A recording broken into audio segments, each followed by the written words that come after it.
Now, Sammy, many of the papers have carried it, and on page 4 of the Ghanaian Times, Ghana card as sole ID for voter registration, minority rejects EC's proposed CI.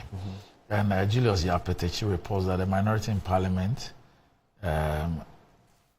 says it will not back down on the opposition to the proposed constitutional instrument, which seeks to make the Ghana card a sole document for the purpose of registration as a voter. The caucus said if they allow the CI to pass, millions of Ghanaians will be disenfranchised in the 2024 election because they do not have the document. As part of measures to up its opposition to the CI, the caucus said it will, in the coming days, engage a broad base of Ghanaians to explain to them the repercussions on the country's democracy if the CI is not rejected. Quote, this broad-based engagement will afford us an opportunity to further explain these issues for the understanding of the Ghanaian populace. Given the critical nature of the issue at stake, and the potential of this CI to undermine our democracy and thereby disturb the peace and security of our country, the minority group will, in the coming days, be engaging a broad spectrum of stakeholders, including our development partners, faith-based organizations, traditional authorities, and civil society organizations, to get them to appreciate the issues at stake and the consequences of this. The consequences this bodes for Ghana's democracy and stability. This is according to Dr. Atufosin, the minority leader. And the media engagement comes a day after the chairperson of the Electoral Commission, Mrs. Jean Adukwe-Mensah, briefed the House on the CI. Mrs. Mensah told Parliament's Committee of the Whole that contrary to fears of a minority, the proposed CI will rather enhance the credibility of the Ghanaian voter register. She said it will engender confidence in the electoral process and make the registration of voters a continuous one. I wish to emphasize that this CI and its provisions are not aimed at disenfranchising eligible Ghanaians. The continuous registration process will be inclusive, as it will make it possible to capture all those who would otherwise have been excluded in a limited registration process. The use of the Ghana card as a sole means of identification will prevent foreigners and minors from getting into our voters register, more especially to prevent unqualified persons from influencing our elections and having a say as to who should govern our country.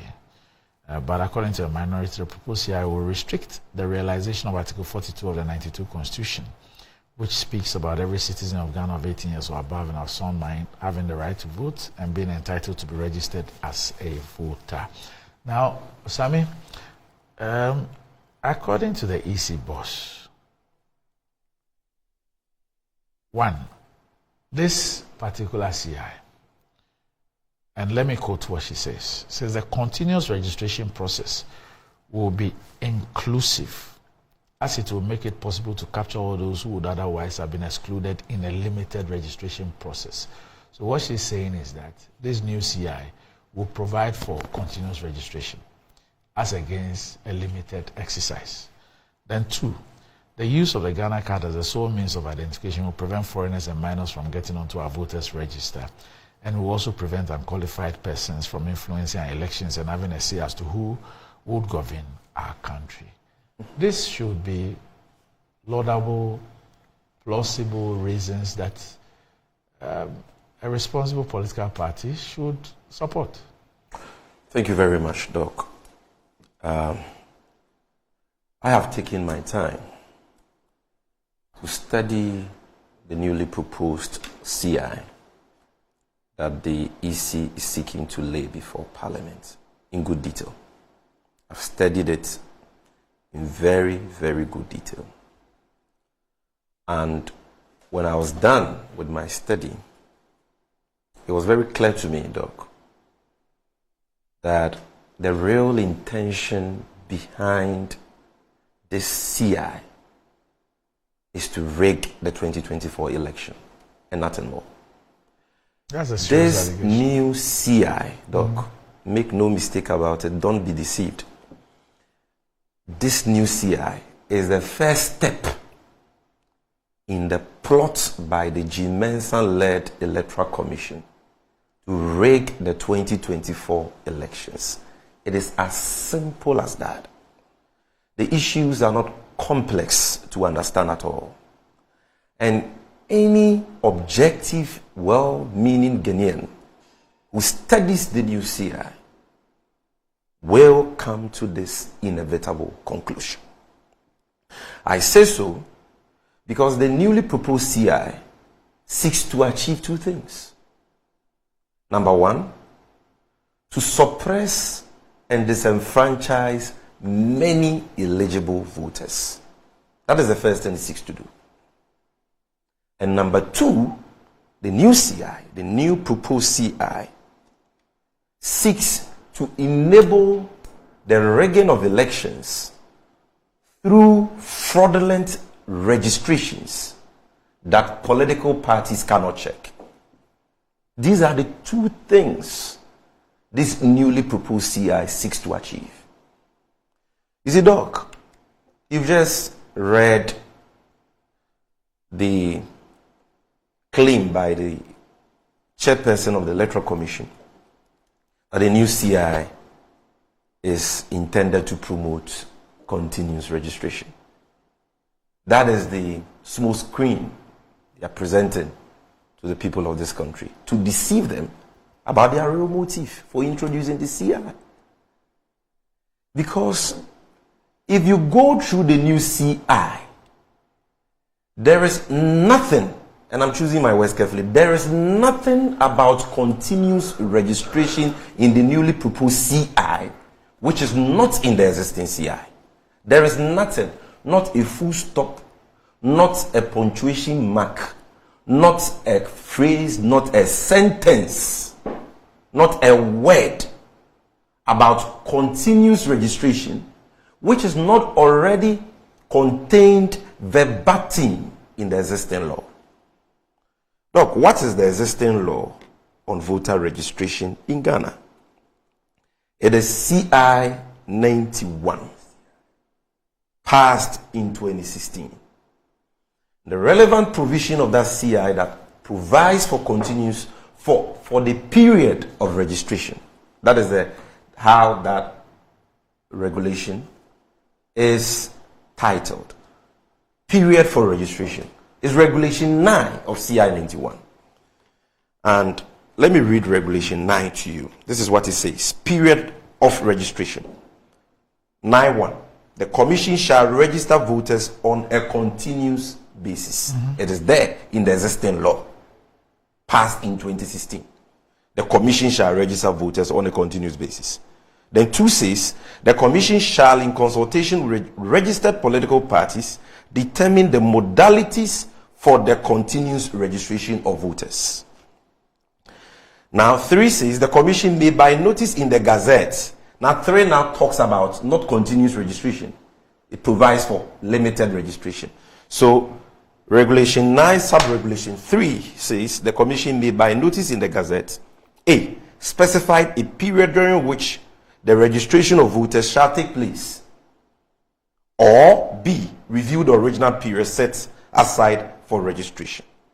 So, limited registration, which we've done since 1992, when we adopted multi-party democracy, has been done on the basis of Regulation 9, Sub-Regulation 3 of CI 91, which was the same regulation in CI 72 of 2012, and the many CIs that preceded it.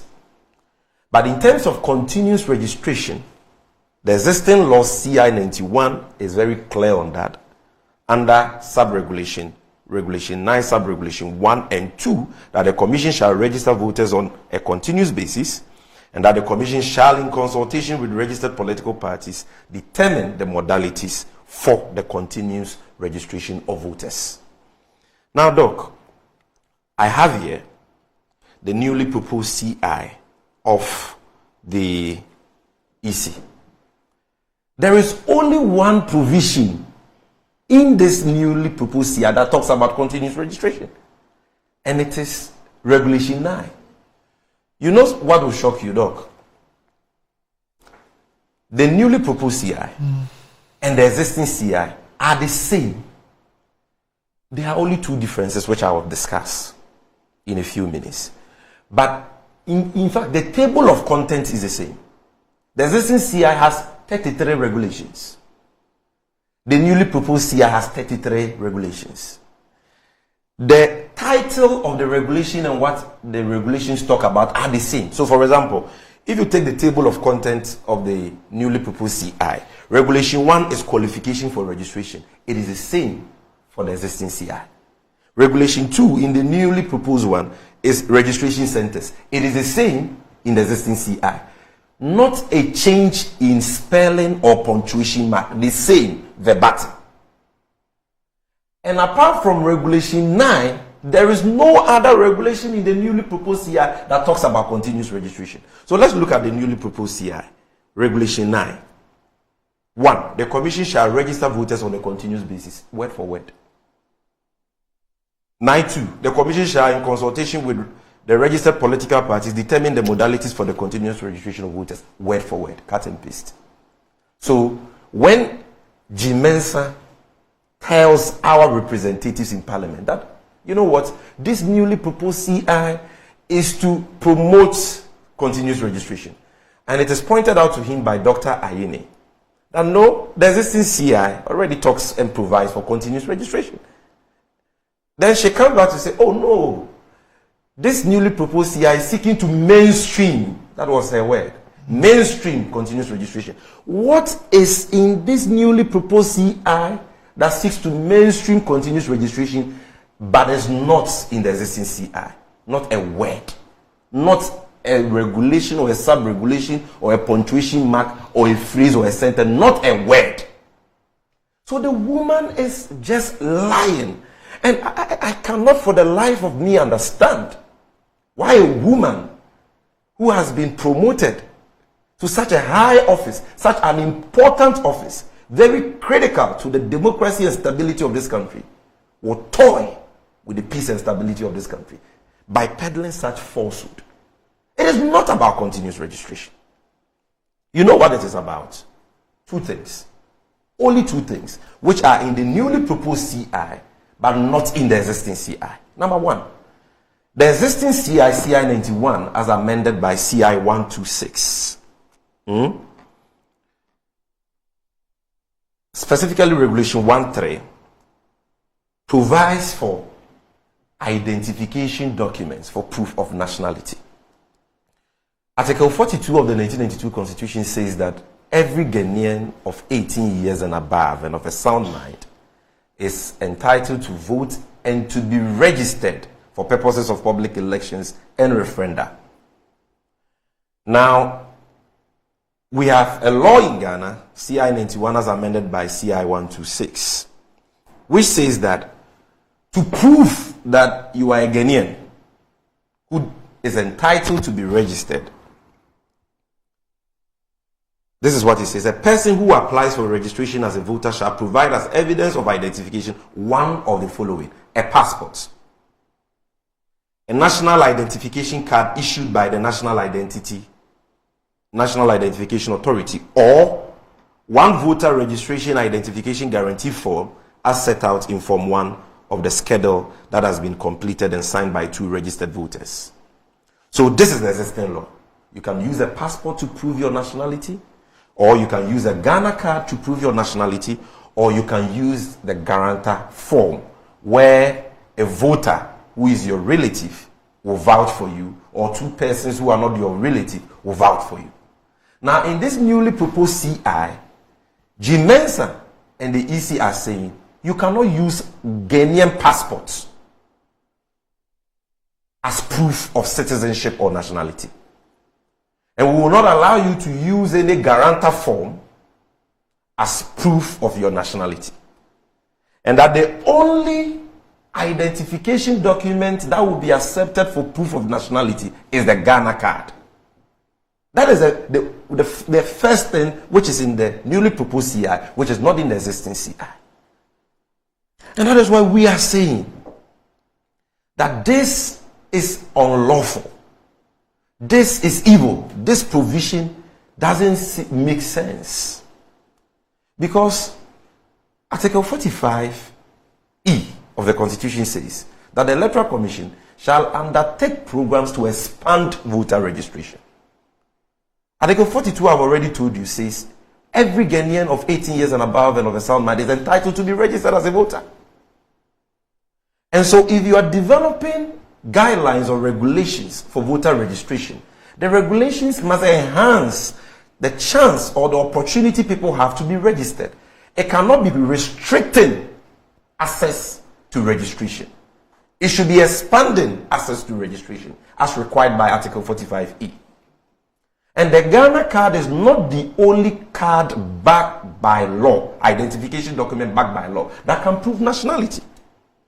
Look, you see, if the Ghana card was available to all Ghanaians, and all Ghanaians had a card, nobody would have any qualms with this provision. But the truth of the matter is that, according to the NIA's own data presented to Parliament by the Executive Secretary, Ken Atifua, as we speak, 2,565,705 Ghanaians 15 years and above have not been registered at all for the Ghana card. And most of them have not been registered by no fault of theirs. It is because the NIA says they lack the financial resources and the logistics to register these people, because the Kufuor Bawumia government has woefully failed to provide them with the needed financial resources and logistics. 2.5 million over that have not been registered. And these are Ghanaians 15 years and above. And obviously that includes many Ghanaians, millions of Ghanaians who are 18 years and above and deserve to be registered today, or who will turn 18 by next year or 2024. Then according to the NIA, there are 643,403 Ghanaians who have registered for the card but have not been issued with the card. Their cards have not been given to them. Then number 3, there are 541,529 Ghanaians whose card, even though they are registered, have not yet been printed. So if you put that together, there are over 3.7 million Ghanaians 15 years and above, according to the NIA, who don't have the Ghana card. And millions out of this 3.7 million are Ghanaians who are entitled to be registered. And so commonsensically, if you say that these people should only present the Ghana card, which they don't have, as proof of nationality, how are they going to do so? The NIA says that it can print 2 million cards in 6 months. The finance minister was in Parliament to give assurances to everybody that the money will be provided for them to do so. Assurances by the finance minister, who promised to pay bondholders by the 21st of February but failed to do so.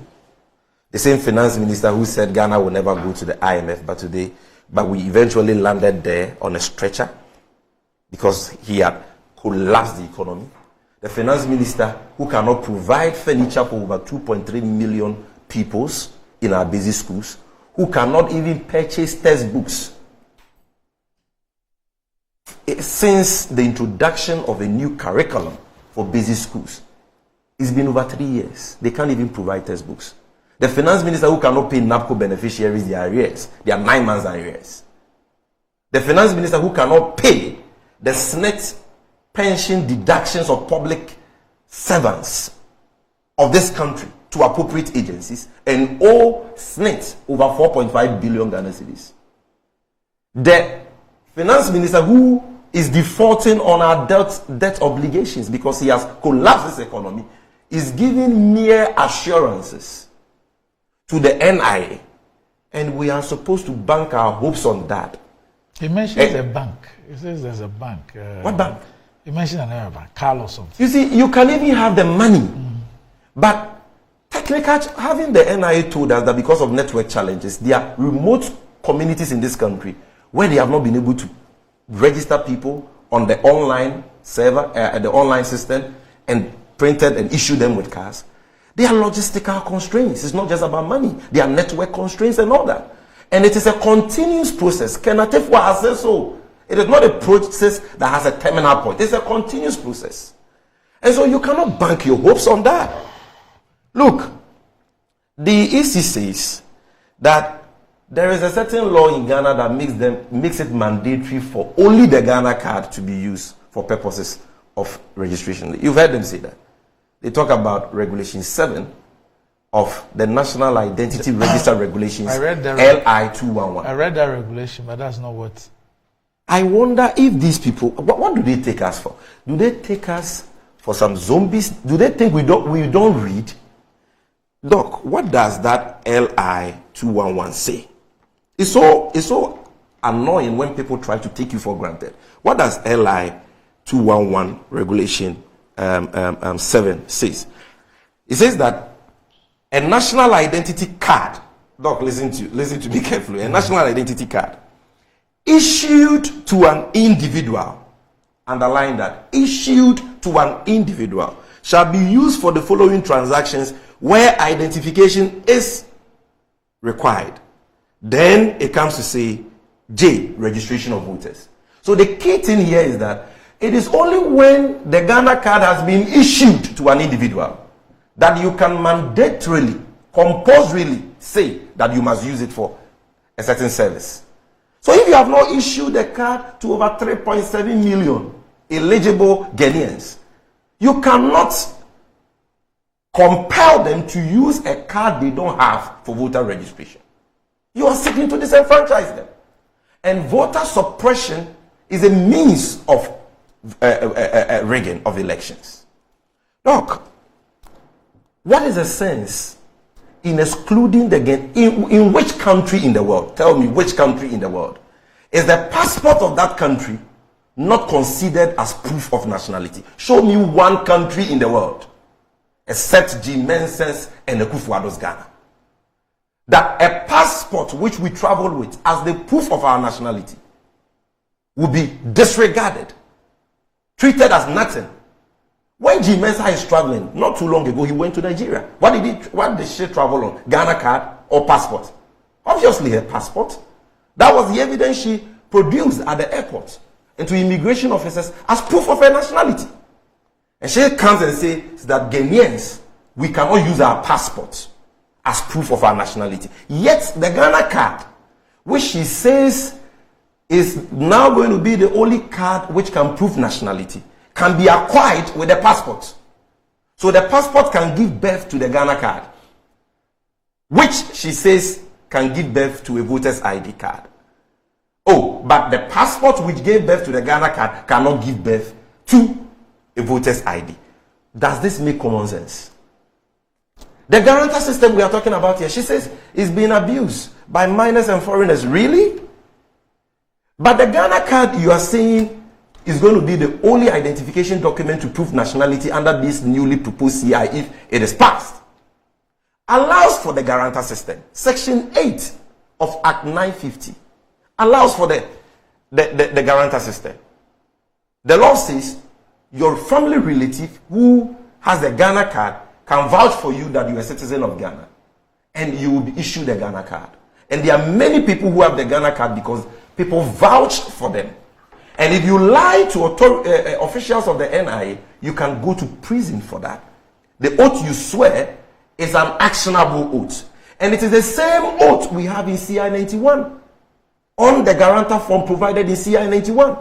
Yet, G. Mensah says that, oh, as for the Ghana card, which is the best thing to have happened to this country, perfect card, the only admissible identification document as proof of nationality according to G. Mensah.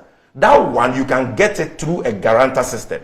But the voter's ID card, you can't get it through a guarantor system. Does this make common sense? Now, Doc, finally, the most serious